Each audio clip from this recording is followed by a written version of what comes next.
Frustration is boiling over across Johannesburg as residents affected by widespread water outages prepare to take their anger to the streets. The Water Crisis Committee is set to protest outside the headquarters of Johannesburg Water, blaming a multi-system failure for ongoing shortages that forced schools and businesses to close.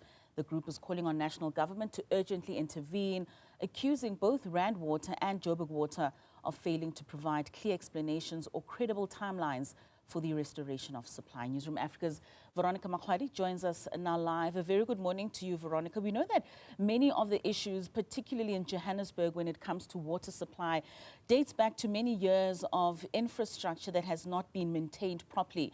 How urgent do you think government would be able to react to these demands by residents in the urgency that they're asking for the water supplies to be restored?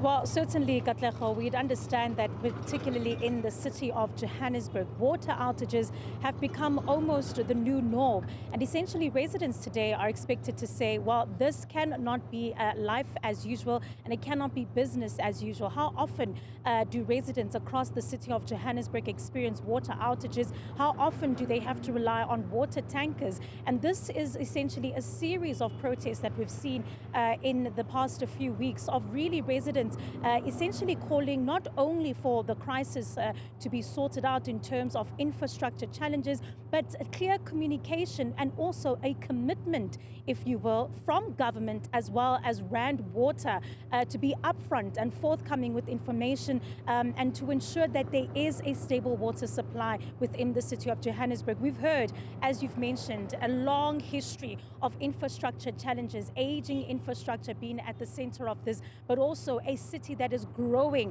by months and by years with a rapid population. And so the question remains, when, if we do know what the issues are, when will they be rectified? When will government as well as entities like Water of the World, Johannesburg Water, start to be more proactive instead of reactive? And I'm going to speak now to one of the residents. In fact, I'm going to start by showing Mr. Rovin's placard there that shows how water outages are a human rights crisis. And that's ultimately what you've come here to say at the headquarters of Johannesburg Water, to say this is no longer an isolated thing that happens to residents in different communities. It's becoming somewhat of a national crisis. Yes, indeed. I mean, throughout our country, people are experiencing water problems. I think it's time we declared the water crisis, a national emergency. We know that there are competing demands on the budget, on the public purse, but water is life essentially. And I think it should be prioritized. We will have the State of the Nation this week. We will have the budget speech that follows. And hopefully we will hear about more expansive spending on water infrastructure. Now in Johannesburg, we've seen the plans. Joburg Water has plans, but funding is a critical issue. It's affecting the rollout of that plan.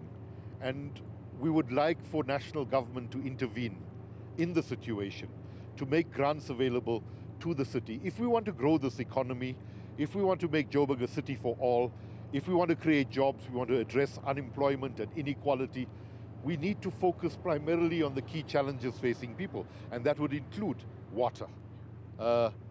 Again, I'm repeating myself, water is life. Industry needs it, people need it, and we would prefer to spend our Sundays relaxing rather than coming out and making these demands.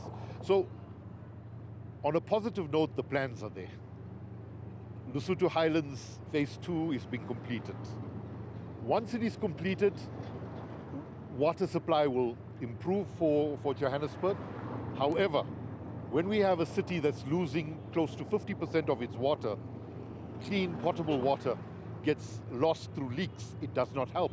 So as they complete Lesotho Highlands Phase 2, we need to fix the infrastructure within the city. And let's talk about what we've seen in recent weeks. We can just bring in Midrand as an example. 2 weeks without water, dry taps, residents having to, ultimately protest in order to get attention. We've seen low water supply in areas of Soweto, Brixton, Auckland Park. It's a permanent fixture. Is there enough honesty about just how dire our system is, particularly in Johannesburg? I think the honesty is not being shared more widely. all of us have to cut consumption. And I know it's difficult for people to comprehend, how do we cut consumption when we don't have supply? But when we do have supply, we need to change our relationship with water. We can't have 10-minute showers anymore. We live in a water-scarce country, a water-scarce province, and we have to cut consumption. During the Midrand crisis, we heard of people who were complaining about their inability to fill their swimming pools. Now, we need to go beyond that.